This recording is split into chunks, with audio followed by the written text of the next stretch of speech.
آل مال عیال. جب تک زندگی آل بھی ہے، مال بھی ہے، عیال بھی ہے. اور جیسے روح نکلی بدن سے، مال یہی، عیال مینس اولاد، عیال یہی. اب صرف بچا اعمال. مال اور عیال یہی، اب اعمال وہ یہی نہیں رہے گا. آپ کو قبر میں اتارا جائے گا، ساتھ ساتھ جو آپ نے نیکیاں کمائی ہے ان نیک عمل کو بھی آپ کے ساتھ اتار دیا جائے گا. اگر آپ اعمال سے پوچھیں گے بھائی آل یہی رہ گئے، مال یہی رہ گیا، تیرے جانے کی کیا ضرورت ہے، تو اعمال جواب دے گا تیرا ٹھکانہ یہیں تک ہے، اور میں یہاں بھی اس کا ساتھی، قبر میں مرنے کے بعد بھی اس کا ساتھی. آج ساتھ چھوڑ دیں گے مگر تمہارے اعمال تمہارا ساتھ نہیں چھوڑیں گے. مال ساتھ چھوڑ دے گا مگر تمہارے اعمال تمہارا ساتھ نہیں چھوڑیں گے.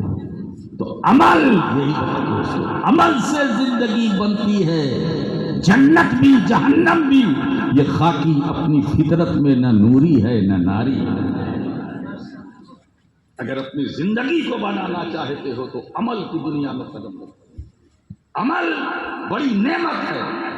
عمل سے مقام ملتا ہے، عمل سے عزت ملتی ہے، اچھے عمل سے شہرت ملتی ہے، اچھے اعمال سے مقبولیت ملتی ہے. میرے دوستو، جب عمل پاک ہوتا ہے، ریاکاری سے پاک ہوتا ہے نا، ریاکاری سے عمل پاک ہوتا ہے تو خدا کی بارگاہ میں وہ عمل مقبول ہوتا ہے. جب وہ مقبول ہوتا ہے تو بندہ قابل قبول ہوتا ہے. جب بندہ قابل قبول ہوتا ہے تو اللہ کی طرف سے یہ ندا ہو جاتی ہے، میں اس بندے سے محبت کرتا ہوں. اے زمین پر رہنے والوں تم بھی اس سے محبت کرو، اور اس آسمان پر رہنے والوں تم بھی اس سے محبت کرو. آپ سمجھ رہے ہیں؟ آپ ذرا دیکھیے، مخدوم اشرف جہانگیر سمنانی نے ترک سلطنت کیا. اچھا یہ بتائیے، کوئی کرسی پا کے کرسی چھوڑتا ہے؟ بولو ہیں؟ 5 سال کی کرسی، ہر منتری سنتری کو معلوم ہے کہ 5 ایئرس کے لیے، اونلی فار 5 ایئرس، 5 سال کے لیے یہ کرسی ہے. اب اس کرسی کو پانے کے لیے کیا کیا کرتا ہے وہ آپ جانتے ہیں. کیا کیا کرتا ہے، کتنے ڈرامے کرنے پڑتے ہیں. تو اچھا کرسی پہ بیٹھنے کے بعد اگر اس سے کہا جائے کیا آپ کا دل چاہتا ہے اٹھنے کا؟ نہیں بھائی، اگر پرماننٹ رہے مل جائے تو بہت اچھا ہے. کوئی کرسی پا کے کرسی چھوڑتا ہے؟ بولو نہیں. اور اگر اس سے بڑی سلطنت مل جائے تو کوئی چھوڑے گا؟ ارے یہ سارا جھگڑا بھارت میں کرسی ہی کا ہے. انہیں لے لو، خرید لو، انہیں خرید لو، انہیں انگیج کر لو، انہیں انگیج کر لو، یہ وہ دائیں بائیں آگے پیچھے کیسے کیسے ہتھ کنڈے استعمال کیے جاتے ہیں کہ کرسی بچی رہے، کرسی بچی رہے. ایک یہ ہے جو کرسی کی لالچ میں اتنا مست ہے کہ اس کرسی پانے کے لیے کیا کیا ہتھ کنڈے استعمال کرتے ہیں. مگر مخدوم اشرف کو دیکھو، سمنان کی سلطنت، بادشاہ، فوج، لشکر، سپاہی، دولت، ثروت، حکومت، مخدوم اشرف نے ترک سلطنت کیا، تاج شاہی کو ترک کیا، کرسی چھوڑا. اقتدار کے تخت پر بیٹھے تھے، اقتدار کی کرسی پر اسے ترک فرمایا. یہ معمولی بات نہیں ہے. 5 سال کی کرسی جسے سب معلوم ہے اس کو چھوڑنا، لالے پڑ جاتے ہیں کہ چھوڑیں کہ نہ چھوڑیں. لوگ کہتے ہیں کہ کرسی سے یہ چپکے ہیں، یہ غلط ہے. کرسی ان سے چپکی ہے، میں دونوں صحیح ہے. وہ ان سے چپکے ہے، یہ اس سے چپکے ہے. مگر میرے اشرف نے ترک سلطنت کیا، تخت شاہی کو چھوڑا، اقتدار کو چھوڑا. میں نے کہا حضور تخت پر بیٹھنے والا کہیں تخت کو تیاگ دیتا ہے؟ کہا ہاں میں نے دیا. میں نے پوچھا راز کیا ہے؟ تو مخدوم اشرف نے جواب دیا سن جو تخت پر بیٹھتا ہے وہ محروم ہوتا ہے اور جو تخت کو ٹھکرا دیتا ہے وہ زمانے کا مخدوم. سبحان اللہ. اللہ اکبر. یا رسول اللہ یا علی. اسی لیے دوستو تخت پر بیٹھنے والے محروم ہیں، کرسی پر بیٹھنے والے محروم ہیں، اور جو چھوڑ دیتے ہیں وہ زمانے کے مخدوم ہیں، ہے نا. اسی بات کو سامنے رکھتے ہوئے میرے دادا حضور محدث اعظم ہند نے برسوں پہلے یہ کہا تھا کہ سمنا کا تخت چھوڑ کے غوث الورا ہوئے، یوں سلطنت کے ترک میں سلطان بنا دیا. حضرات گرامی، تو اسلام کے ہم فالورز ہیں. اسلام امن و شانتی کا مذہب ہے. اسلام سکون کی دعوت دیتا ہے. اسلام بے چینوں کا چین ہے. اسلام بے قراروں کے لیے قرار ہے. اس لیے اگر کسی بے عمل مسلمان کو دیکھو تو اسلام کے بارے میں فیصلہ مت کرنا. مسلمان اسلام سے ہے، اسلام مسلمان سے نہیں ہے. ہم اسلام کو فالو کرتے ہیں. اسلام کو جو فالو کرتا ہے اس کا مطلب یہ ہے کہ وہ اللہ کے رسول کو فالو کرتا ہے، جو حضور کی سنت ہے، حضور کی سیرت ہے. میرے آقا کریم صلی اللہ تعالیٰ علیہ وسلم تو یہ فرماتے ہیں کہ تمہارا پڑوسی نان مسلم بھی ہو تو تم اس کی مدد کرو. کیا مذہب ہے صاحب، ہے نا. اب ہم کو کہاں سے جوڑ دیا جاتا ہے کہ مسلمان یہ ہے، مسلمان وہ. مسلمان کچھ نہیں. مسلمان جو پہلے تھے وہ آج بھی ہیں. تھوڑا سا ہمارے اندر چینجنگ آئی ہے. ہمیں اپنے کو اب بدلنے کی ضرورت ہے ہمیں اور آپ سب کو کہ اپنے دین سے قریب ہیں، اپنے رب کی طرف رجوع ہوں، قرآن کی تعلیمات کی طرف رجوع ہوں، حضور کی سنت و سیرت کو سامنے رکھو. کل بھی مسلمان تھے، آج بھی مسلمان ہیں، مگر 1400 سال پہلے کے جو مسلمان تھے ان کی تاریخ اٹھا کر کے دیکھو کہ وہ سینکڑوں کے میں تھے، ہزاروں میں. آج ہم کروڑوں میں ہیں، لاچار ہیں. کیوں؟ ہماری بے عملی کا نتیجہ ہے، ہماری بدعملی کا نتیجہ ہے. دوستو ہم بھٹک رہے ہیں اس لیے کہ ہم اندھیرے میں تھے. آج میں دعوت خطاب دینے کے لیے بیٹھا ہوں کہ اندھیرے سے نکلو، اجالے میں آؤ، ظلمت سے نکلو، نورانیت میں آؤ. میرے دوستو اسلام سمجھو. اسلام کیا ہے؟ اسلام کیا ہے؟ اسلام سلم سے ہے، اور سلم جو ہے سلامتی. تو اسلام سلامتی کا مذہب ہے، سلامتی کا دین ہے. میرے دوستو اسلام تو یہ ہے. اگر اسلام کو سمجھنا ہے تو صدیق اکبر سے سمجھو. اسلام کو سمجھنا ہے تو فاروق اعظم کی زندگی سے سمجھو. اسلام کو سمجھنا ہے تو عثمان غنی کی زندگی سے سمجھو. اسلام کو سمجھنا ہے تو فاتح خیبر شاہ زمن علی مشکل کشا سے سمجھو. اسلام کو سمجھنا ہے. ایک علی ہے نا، ایسا علی ہے ولیوں کا ولی، ولیوں کا سلطان، ولیوں کا سلطان، جس کے بارے میں آقا کریم فرماتے ہیں کہ النظر الی وجہ علی عبادت. علی کا چہرہ دیکھنا خدا کی عبادت ہے. علی کا چہرہ دیکھنا خدا کی عبادت ہے. ذکر و علی عبادت، علی کا ذکر کرنا عبادت ہے. وہ عجیب بات ہے. النظر الی وجہ علی عبادت، علی کا چہرہ دیکھنا خدا کی عبادت ہے. یہ حدیث ہے، حضور نے فرمایا. اس کے راوی کون ہے؟ تو سیدہ عائشہ صدیقہ رضی اللہ تعالی عنہ فرماتی ہیں، وہ روایت کرتی ہے اپنے والد سے، سیدنا صدیق اکبر. سوچئے خلیفہ اول صدیق اکبر اس حدیث کے راوی ہیں. حضرت عائشہ رضی اللہ تعالیٰ عنہ نے پوچھا اپنے والد گرامی سے کہ بابا میں نے دیکھا کہ صحابہ کی مجلس سے آپ لوگ بیٹھے ہوئے، میں نے دیکھا حجرے سے کہ آپ علی کا چہرہ تکے جا رہے ہیں اور کسی طرف آپ کی نظر نہیں ہے، صرف علی ہی کو دیکھ رہے ہیں. تو سیدنا صدیق اکبر کی آنکھیں نم ہو گئیں. کیا لوگ تھے، کیا لوگ تھے، یہ اسلام ہے. فرمایا اپنی بیٹی ہم مومنین کی ماں سیدہ عائشہ صدیقہ سے فرمایا کہ میں نے اللہ کے نبی صلی اللہ علیہ وسلم سے سنا، سمعت رسول اللہ صلی اللہ تعالی علیہ وسلم قال رسول اللہ صلی اللہ تعالی علیہ وسلم النظر الی وجہ علی عبادہ، علی کے چہرے کو دیکھنا خدا کی عبادت ہے. تو عائشہ مجھے ٹکٹکی باندھ کر علی کا چہرہ دیکھ رہا تھا کہ جتنی دیر تک یہ چہرہ دیکھتا رہوں گا اتنی دیر تک میں اللہ کی عبادت میں رہوں گا. سبحان اللہ سبحان اللہ. بے شک اگر دل میں کچھ ہوتا تو چھپا لے جاتے. کیا فراخ دلی ہے. صدیق اکبر نے یہ روایت کی کہ میں نے حضور سے سنا، اور اس حدیث کی راویہ عائشہ صدیقہ رضی اللہ تعالیٰ عنہ. کیا محبت تھی، کیا مودت تھی، کیا تعلق تھا، کیا رشتہ تھا آپس میں. آج ہم آپ ڈسکس کرتے ہیں کہ اس میں چھوٹا کون ہے، بڑا کون ہے، افضل کون ہے. حضرات یہ میٹر یہ بحث کا نہیں ہے. ہمارے لیے تو سب بڑے ہیں، سب اچھے ہیں. جو اہل سنت کا نظریہ ہے، جو جس پر اہل سنت کا اجماع ہے، اسے ہمیں ماننا چاہیے، اسی پر ہمیں چلنا چاہیے. آپ سوچیں علی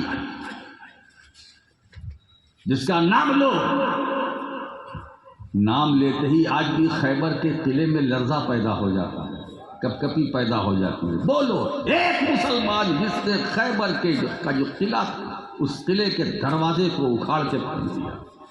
کیا طاقت تھی مولا کائنات کی، کیا قوت تھی علی کی. جو شیر یزداں شاہ مرداں جس کی قوت میں قوت پروردگار. میرے دوستو یہ اسلام تھا. یہ چلتے تھے تو اسلام چلتا تھا، یہ بولتے تھے تو اسلام بولتا تھا، یہ بیٹھتے تھے تو گویا اسلام بیٹھتا تھا، یہ کلام کرتے تھے تو اسلام کلام کرتا تھا، یہ لب ہلاتے تھے تو گویا اسلام لب ہلاتا ہے. اب سوچو 313 تھے بدر کے میدان میں، ہزاروں پر بھاری. 313 تھے ہزاروں پر بھاری. وہ کون سی قوت تھی؟ وہی ایمانی حرارت، وہ اسلامی قوت، وہ شوکت اسلامی جو 313 کے اندر تھی.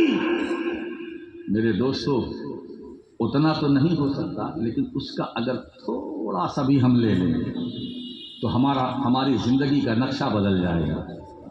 دوستو ہمیں تھوڑا پلٹ کر اپنے پرانے اتہاس کی طرف جانا پڑے گا کہ ہمارا پاسٹ کیا تھا، جو گزرا ہوا دور تھا وہ ہمارا کیا تھا، اور ہمارا پرزنٹ کیا ہے. تو پاسٹ کو دھیان میں رکھو، پرزنٹ کو دیکھو، پھر اپنے فیوچر پر نظر ڈالو. لوگ دعا کے لیے ہمارے پاس آتے ہیں کہ حضور دعا کر دیجئے میرے بچے کا فیوچر، مستقبل میرے بچے کا فیوچر بن جائے. اب فیوچر کیا اس کے دل میں ہے؟ دنیا. میں نے ایک صاحب سے جواب میں یہ دیا، تمہارے بچہ ہو یا میرا بچہ ہو، فیوچر تمہارے بچے کا یا میرے بچے کا. معلوم ہے کیا ہے فیوچر؟ آخرت. فیوچر آخرت ہے. مومن کا فیوچر آخرت ہے. اس کے لیے پیر صاحب سے دعا کراؤ. مومن کا فیوچر یعنی فیوچر مطلب مستقبل، فیوچر بھوش آخرت ہے، دنیا نہیں ہے. دنیا میں ایک بات بتاؤ، خواجہ نظام الدین اولیاء رحمۃ اللہ علیہ فرماتے ہیں کہ دنیا میں رہو مگر دنیا کے لیے نہ رہو. ہمیں وہ زندگی گزارنی چاہیے. ایسا بھی نہیں کہ جنگلوں میں چلے جاؤ، صحراؤں میں چلے جاؤ. دنیا میں رہو مگر دنیا کے لیے نہ رہو. دنیا میں رہنا اللہ نے پیدا کیا تو ضرورت تو ہے نا بھائی. روٹی، کپڑا اور مکان. بولو جیون کے ہے 3 نشان، روٹی، بولو کپڑا اور مکان. رہنے کے لیے مکان چاہیے، جسم کو ڈھانکنے کے لیے کپڑا چاہیے، اور پیٹ بھرنے کے لیے، بھوک مٹانے کے لیے روٹی چاہیے. تو روٹی بھی ضروری ہے، کپڑا بھی ضروری ہے، مکان بھی ضروری ہے. ضروری تینوں. مگر اسی میں سمٹ کے نہ رہ جانا. روٹی ضروری ہے مگر اس سے زیادہ ضروری ہے کہ ہمیں قبر میں جانا ہے. کپڑا ضروری ہے مگر یہ دھیان اس پر بھی رہے کہ اس سے زیادہ ضروری ہے کہ ہمیں قبر میں جانا اور حشر میں اپنے رب کو جواب دینا ہے. مکان ضروری ہے، اس سے زیادہ وہ مکان ضروری ہے جہاں تمہیں پرماننٹ رہنا ہے. اس پر ہمارا دھیان نہیں ہے، اس طرف ہماری توجہ نہیں ہے. آج اسی آپ کے دھیان کو لے جانے کے لیے میں بیٹھا ہوں. مزہ نہیں آ رہا ہے نا؟ جب اچھی بات کرو تو مزہ نہیں آتا. اب آئیے پھر آپ کو بھی مزہ آئے گا. اب تھوڑا میں پلٹی مارتا ہوں. حضرات، تم جس نبی کی امت ہو بڑے خوش نصیب ہو. آپ میں کمی کیا ہے؟ اللہ نے ہمیں قرآن دیا، اللہ نے ہمیں دین دیا، اللہ نے ہمیں اپنا محبوب دیا، اللہ نے اپنے محبوب کی آل کی محبت ہمارے دل میں رکھی، اللہ نے ہمیں صحابہ کی جماعت عطا کی. ہماری رہبری کے لیے اہل بیت، ہماری ہدایت کے لیے قرآن اور اہل بیت. تو ہمارے پاس تو بہت مال ہے، ہم کنگال نہیں ہیں، نہ تھے نہ ہیں. آج بھی جو برکتیں ہیں وہ مدینے والے کی برکتیں ہیں، جو مدینے سے چلی نجف پہنچی، نجف سے چلی کربلا پہنچی، کربلا سے چلی برکتیں بغداد پہنچی، بغداد سے برکتیں چلی اجمیر پہنچی، اجمیر سے برکتیں چلی کچھو چھو کلیئر پہنچی، دہلی پہنچی. میرے دوستو، یہ مصطفیٰ جان رحمت ہی کی برکتیں ہیں، اور ان برکتوں میں اتنی وسعت ہے کہ آج بھی وہی برکتیں ہیں جو میرے آقا نے مدینے میں بانٹا تھا. آج بھی وہی بٹ رہا ہے اور صبح قیامت تک یہی برکتیں بٹتی رہے. میرے دوستو، نہ ہم کل خالی تھے نہ آج خالی.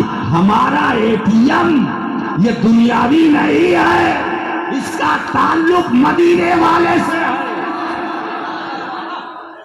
مدینے والے سے ہے. ہم تو کووڈ کو بھی جھیل گئے، کرونا کو بھی جھیل گئے. ایک صاحب نے پوچھا حضور کرونا ہے، تو میں نے کہا جب کرونا ہے تو کرو نا، اب یہی تو موقع ہے کچھ کرنے کا. وہ برکتیں میں نے پوچھا، نجف پہنچا، دیکھا مولا علی ہے نا، یہ میرے سرکار ہی کی برکت ہے. فاطمۃ الزہرا یہ میرے سرکار ہی کا فیضان ہے. حسنین کریمین یہ میرے مصطفیٰ کا فیضان ہے. غوث اعظم خواجہ حسن بصری سے لے کر عبد القادر جیلانی غوث اعظم، اور ان سے لے کر عطا رسول غریب نواز، ان سے لے کر مخدوم اشرف، ان سے لے کر اب تک، چاہے وہ ماہرہ کے سرکار آل رسول ہوں، مخدوم شاہ برکت اللہ ہوں. اور ایک بات بتاؤں، اور نیچے چلے آؤ، اور نیچے چلے آؤ، عبد الرزاق نور العین انہی برکتوں کا نام ہے. ان کی نسل پاک دیکھیے، کیا فیضان ہے، کیا فیضان ہے جو جاری ہوا وہ آج بھی جاری ہے، صبح قیامت تک جاری رہے گا. یہ چشمہ اشرفیت ہے، اسے مخدوم اشرف نے جاری کیا ہے، یہ قیامت تک جاری رہے گا. میرے دوستو، لوگ آتے رہیں گے جاتے رہیں گے مگر مخدوم اشرف کا فیضان کبھی ختم ہونے والا. شکلیں بدلتی رہے گی، فیض وہی رہے گا، چاہے قادری میاں کا ہاتھ ہو یا مکی میاں کا ہاتھ ہو. ہر ہاتھ سے جو تمہیں ملے گا وہ اشرفی مالک ہی ملے گا. نعرہ تکبیر، نعرہ صلوات، اولاد رسول، اولاد نبی. ہم بڑے خوش نصیب ہیں کہ اس عظیم محسن رسول کے امتی، ہمیں جتنا ہم فخر کریں کم ہے. یہ اللہ نے ایسی نعمت، کچھ ہو یا نہ ہو، اللہ نے اپنے محبوب کو امتی تو ہمیں بنا دیا. کچھ ہو یا نہ ہو، ایک بار بتائیں دوستو، ہم بخشے بھی جائیں گے تو اسی سہارے سے. جو نبی قبر میں ہمیں سہارا دیں گے وہی نبی پل صراط پہ بھی سہارا دیں گے, میزان عمل پہ بھی سہارا دیں گے. ہم پیاسے ہوں گے تو حوض کوثر کی صفائیں ہوں گی, سورج سوا نیزے پر ہوگا, ہے نا, گرمی ہوگی, تپش ہوگی, تمازت ہوگی, ہمیں فکر نہیں, کیونکہ حضور سہارا دیں گے, حضور سہارا دیتے. اور ایک بات بتاؤں دوستو, شفاعت ہماری ہوگی تو عبادت کی بنیاد پر نہیں ہے. ہم بخشے جائیں گے تو یہ نہیں کہ ہمارے پاس عمل ہے نا, وہ عمل پتہ نہیں اللہ کو قبول ہے کہ نہیں. وہ عمل کے بارے میں کیا, ہم نماز پڑھتے ہیں, بالکل پڑھتے ہیں, پڑھیں گے.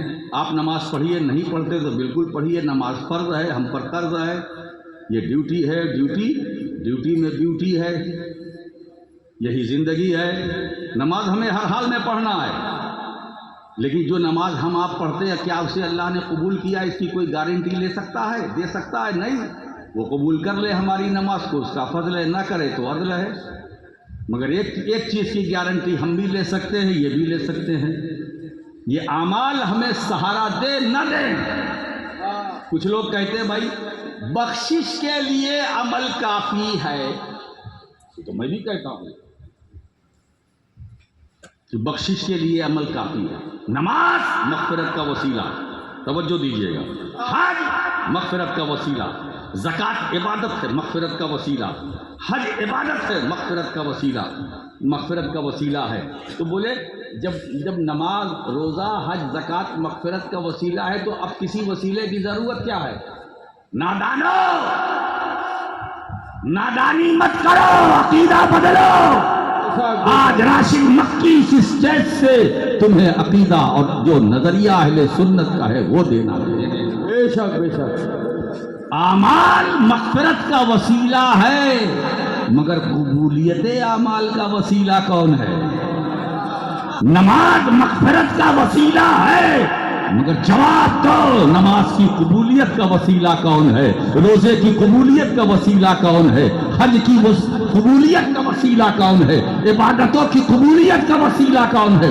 بات آ گئی سامنے کہ اعمال مغفرت کا وسیلہ ہے اور قبولیت اعمال کا وسیلہ مصطفیٰ, قبولیت اعمال کا وسیلہ مصطفیٰ ہے. میرے دوستو, اعمال اس وقت تک مقبول نہیں ہوگے جب تک مصطفیٰ کو وسیلہ نہ بنایا جائے, ہے نا. تو جو نماز تم مغفرت کا وسیلہ سمجھتے ہو, مانتے ہو, اسی نماز میں آپ پڑھتے ہو, التحیات پڑھتے ہو اور آخر میں کہتے ہو السلام علیکہ ایھا النبی. مطلب کیا ہوا؟ یا نبی سلام علیکہ, یا نبی سلام علیکہ. ارے نادان, نماز تو عبادت خدا کی ہے, مگر دیکھ تو سلام مصطفیٰ پر ہے. عبادت خدا کی ہے, سلام مصطفیٰ پر ہے. بغیر سلام پڑھے نماز نہیں ہوگی, بغیر سلام پڑھے نماز نہیں ہوگی. اور یہ تمہیں نماز میں کہنا پڑے گا, نماز بولو عبادت خدا کی ہے نا, مگر اس میں پڑھتے ہو السلام علیکہ ایھا النبی. مطلب کیا؟ اے نبی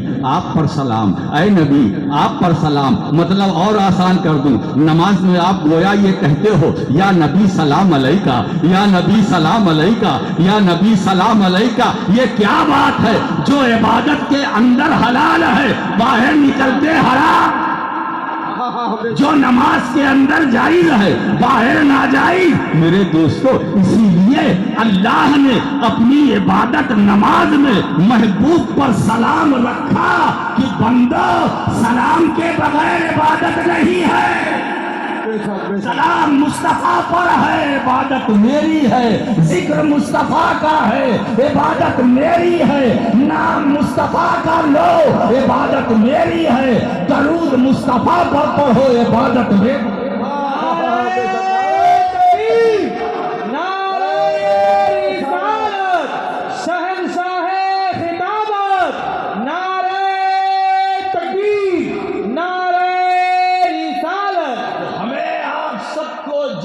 ملے گی حضور کی شفاعت سے, شفاعت سے. میرے سرکار فرماتے ہیں شفاعتی لأہل الکبائر من امتی. میری شفاعت امت سے حضور کو کتنا پیار ہے نا. ہم تو اتنا کر بھی نہیں سکتے, ہے نا. ہم تو کبھی کبھی بھول جاتے ہیں اور کبھی کبھی بھول جاتے ہیں، دونوں کام کرتے ہیں، کبھی بھول جاتے ہیں کبھی بھول جاتے ہیں۔ میرے سرکار نے زندگی کا ایک لمحہ، پوری 63 سال کی زندگی دیکھو، آقا کریم صلی اللہ علیہ وسلم کبھی اپنی امت کو فراموش نہیں کیا، آپ کو نہیں بھولے۔ رب حبلی امتی، رب حبلی امتی، رب حبلی، کیا بات ہے نا، حضور کی تو یہی صدا تھی، اے میرے مولا میری امت کو بخش دے۔ امت سے کتنا بے شک، چاہے وہ غار میں ہو، چاہے تنہائی میں ہو، اے اللہ مولا میری امت کو بخش دے۔ اسی لیے محدث اعظم ہند رحمۃ اللہ تعالیٰ علیہ فرماتے ہیں، 5 سجدے بھی تھے، روزے بھی، زکوٰۃ و حج بھی، حشر میں کام نہ آیا کوئی رحمت کے سوا۔ بے شک، 5 سجدے بھی تھے، روزے بھی، زکوٰۃ و حج بھی، حشر میں کام نہ آیا کوئی رحمت کے سوا۔ شامیانہ نہیں خورشید قیامت کے لیے، کالی کملی کے سوا، چادر اطرت کے سوا۔ شامیانہ نہیں خورشید قیامت کے لیے، کالی کملی کے سوا، چادر اطرت کے سوا، بے شک، کالی کملی کے سوا۔ نام ہی نام ہے جو کچھ ہے حقیقت کے سوا، راستہ کوئی نہیں ان کی شریعت کے سوا، راستہ کوئی نہیں۔ اور مرحبا مستوی عرش الہی ہو کر، لامکہ کون گیا ہے میرے حضرت کے سوا۔ مرحبا مستوی عرش الہی ہو کر، لامکہ کون گیا ہے۔ فضل ایما ہی پہ ہے فضل نسب بھی موقوف، فضل ایما ہی پہ ہے فضل نسب بھی موقوف۔ ابو لہب کے بھی لگا ہاتھ نہ تبت کے سوا، ابو لہب کے بھی لگا ہاتھ نہ تبت کے سوا۔ ہائے نافہمی گستاخ کی کہتا ہے انہیں، ان کی تعلیم میں کہتا نہیں بدعت کے سوا۔ آپ سوچو، حضور عین ایمان ہے، جان ایمان ہے، بے شک، بے شک، روح ایمان ہے۔ اسی لیے امام اہل سنت امام احمد رضا محدث بریلوی رحمۃ اللہ تعالیٰ علیہ، ان کا 2 مصرع مجھے یاد آ گیا، وہ جو نہ تھے تو کچھ نہ تھا، وہ جو نہ تھے تو کچھ نہ تھا، وہ جو نہ ہو تو کچھ نہ ہو۔ جان ہے وہ جہان کی، جان ہے تو جہان ہے۔ اب اسی میں پورا اسلام بیان کر دیا، بے شک، بے شک، پورا اسلام بیان کر دیا۔ وہ جو نہ تھے تو کچھ نہ تھا، یعنی حضور جب تک نہیں تھے، آئے تھے، کچھ نہ تھا۔ اسی لیے اللہ نے سب سے پہلے اپنے محبوب کے نور پاک کو پیدا کیا، پھر اپنے محبوب کے نور سے ساری کائنات بنائی۔ تو وہ جو نہ تھے تو کچھ نہ تھا، اور وہ جو نہ ہو تو کچھ نہ ہو، وہ جو نہ ہو اور وہ جو نہ تھے تو کچھ نہ تھا، وہ جو نہ ہو تو اس کا مطلب تو کچھ نہ ہو، تو آج کچھ ہے بھی نہیں ہے نا، بہت کچھ ہے۔ تو جو کچھ ہے یہ خود دلیل ہے کہ جن کی وجہ سے یہ کچھ ہے وہ بھی ہیں۔ بے شک، بے شک، اہل بیت، وہ جو نہ ہو تو کچھ نہ ہو، تو اس کا مطلب وہ جو نہ ہو تو وہ ہیں، اسی لیے تو کچھ ہے۔ یہ زمین بچی ہے اس لیے ہے مصطفیٰ، یہ آسمان سلامت ہے بتا رہا ہے مصطفیٰ، یہ کائنات کی رنگینیاں، یہ کائنات کا وجود، زمین کا وجود، آسمان کا وجود، چاند سورج کا وجود، ستاروں کی جگمگاہٹ، یہ بتا رہی ہے جس کے بدولت مجھے چمک دمک ملی ہے وہ مصطفیٰ ہے، وہ موجود ہے، وہ زندہ ہے، وہ حاضر بھی ہے، ناظر بھی ہے۔ ارے میرے مصطفیٰ کل بھی زندہ تھے، آج بھی زندہ ہے۔ اگر یقین نہ ہو تو زمین پر لیٹ جاؤ، کان لگا کے زمین سے پوچھو کہ اے زمین مدینے والا ہے یا نہیں، تو زمین سے یہی جواب دے گا۔ نادانی مت کر نادان، اگر وہ نبی نہ ہوتے تو میں کیسے ہوتی؟ آسمان بولتا میں ہوتا، چاند سورج بولتا میں ہوتا، اگر مصطفیٰ نہ ہوتے تو سورج ختم ہو جاتا، چاند ختم ہو جاتا، ستارے جھڑ جاتے، زمین لپیٹ دی جاتی، آسمان ختم کر دیا جاتا، مگر سب کا باقی رہنا یہ دلیل ہے مدینے میں مصطفیٰ ہے، مدینے والے آقا ہے، تاجدار نبوت ہے۔ بے شک حق ہے، حق ہے، حق ہے، مرحبا مرحبا، حق ہے۔ بات سمجھ میں آئی؟ جی اب ایسے محبوب کے لیے ہے نا جس کی زندگی سے کائنات کی کو زندگی ملی، بے شک، جس کے فیضان سے ہم آپ سب وجود میں آئے، جو ہمارے آپ بلکہ 18,000 عالم جو وجود میں آئے، وسیلہ ایسے رسول کے لیے۔ اب دیکھو جب پروٹوکول کی بات آئی ہے نا، پروٹوکول کی بات آئی، ہم بھی لیتے ہیں، آپ بھی لیتے ہیں، ایک گاڑی پولیس کی چلتی ہے آگے پیچھے، پروٹوکول نا سیفٹی کے لیے۔ اللہ فرماتا اپنے محبوب سے، محبوب تمہیں پروٹوکول کی ضرورت نہیں، واہ بے شک، تمہیں اپنے تحفظ کی ضرورت نہیں، پروٹوکول کی ضرورت تمہیں نہیں ہے، تمہارا پروٹوکول میں۔ سبحان اللہ، سبحان واللہ یعصمک من الناس، واللہ یعصمک من الناس، یعصمک من الناس۔ اے اللہ، اللہ فرماتا محبوب میں لوگوں سے تمہاری حفاظت کروں گا، تمہاری حفاظت میں کروں گا، تمہیں کسی پروٹوکول کی ضرورت نہیں ہے، ٹھیک ہے تمہارے غلام ہیں مگر تمہیں کسی محافظ دستے کی ضرورت نہیں ہے، تمہاری حفاظت کا ذمہ دار میں ہوں، تمہارا پروٹوکول میں تمہیں دوں گا، ہے نا، میں تمہارے ساتھ ساتھ، میری رحمت تمہارے ساتھ ساتھ، تم میری نگرانی میں رہو گے۔ اے محبوب تمہیں پروٹوکول کی ضرورت نہیں، تم مکے میں رہو گے میں حفاظت کروں گا، تم مدینے میں رہو گے میں حفاظت کروں گا، تم میری حفاظت میں رہو گے، غار ثور میں رہو جاؤ گے حفاظت میری ہوگی، غار حرا میں رہو گے حفاظت میری ہوگی، جبل ابو قبیس پر ہوگے حفاظت میری ہوگی، غار میں ہوگے حفاظت میری ہوگی، پہاڑ کی بلندی پر ہوگے حفاظت میری ہوگی، طواف کعبہ میں ہوگے حفاظت میری ہوگی،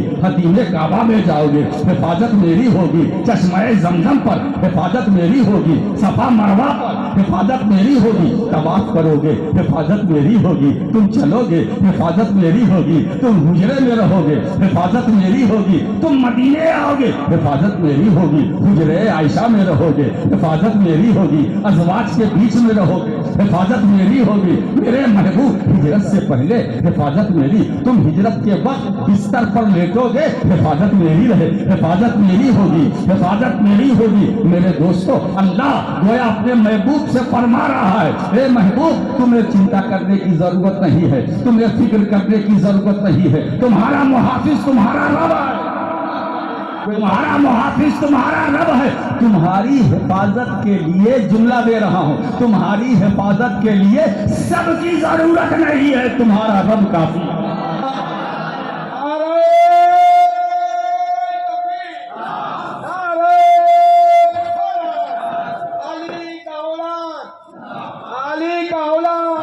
میں تمہارا محافظ ہوں، تم جہاں بھی رہو گے تنہائی میں رہو گے حفاظت میری، انجمن میں رہو گے حفاظت میری، تم ریاض الجنہ میں رہو گے حفاظت میری، تم خطبہ دو گے حفاظت میری، تم مصلی امامت پر حفاظت میری۔ اور یہی نہیں اے محبوب، جب جبریل تمہارے ساتھ معراج کی رات میں براق لے کر آئیں گے تم براق پر سوار ہوگے حفاظت میری، تم مکے سے چلو گے اور اقصی میں پہنچو گے، بیت الحرام سے چلو گے مسجد اقصی پہنچو گے حفاظت میری، پہلے آسمان پر آؤ گے مصطفیٰ حفاظت میری، دوسرے آسمان پر آؤ گے مصطفیٰ حفاظت میری، تیسرے چوتھے پانچویں چھٹے پر تم جب عرش پر پہنچو گے حفاظت میری، حفاظت میری، تم جب سدرا پر پہنچو گے حفاظت میری، زمین پر تم رہو گے حفاظت میری، آسمان پر تم آؤ گے حفاظت میری، فرش پر رہو گے حفاظت میری، عرش پر پہنچو گے حفاظت میری، مصطفیٰ تم مکان میں رہو یا لا مکان میں حفاظت۔ نعرے تکبیر، نعرے رسالت، نعرے حیدری، نعرے خواجہ، نعرے خواجہ، نعرے تکبیر۔